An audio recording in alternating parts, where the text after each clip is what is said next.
If your child already has a wonderful practice routine and they're spending time listening to music and things are going pretty well, you might like to look into something called interleaved practice and help your child to learn this way.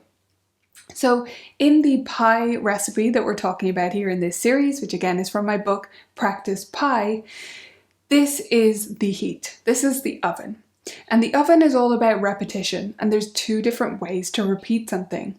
So the first is what we call blocked practice, and I see this as a conventional oven without a fan. And then we have interleaved practice, which is the fan oven. So the blocked practice is where you do piece A 10 times, piece B 10 times, piece C 10 times, the end, I'm done.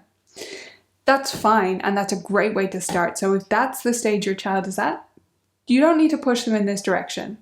But if you feel like they're ready to take things a little bit of a different way, interleaved practice might be something to look into. So this is where we do piece A or section A, whatever it is.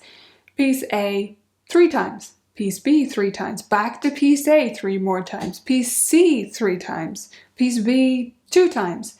So we're jumping between activities.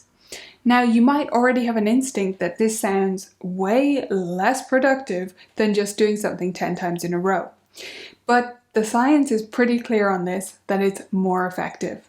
However, in the moment, it feels so much harder.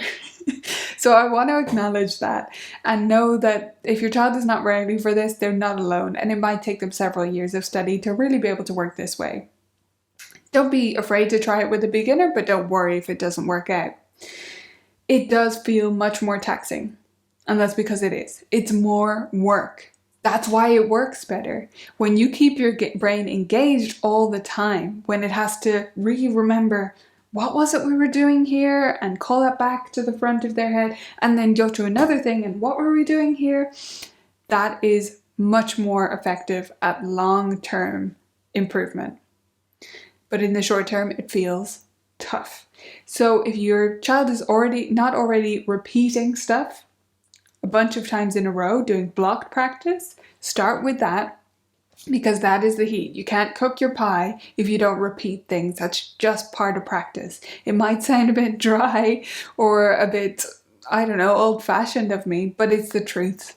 We have to repeat things a bunch of times. That's just what practice is. We can make it fun, and we'll talk about that in a moment in our next video, but we have to repeat things. That's just part and parcel of practice. If they're already doing block practice, maybe try interleaved practice and explain to your child about it feeling harder in the moment, but being more effective in the long term so that they don't feel like they're doing it wrong.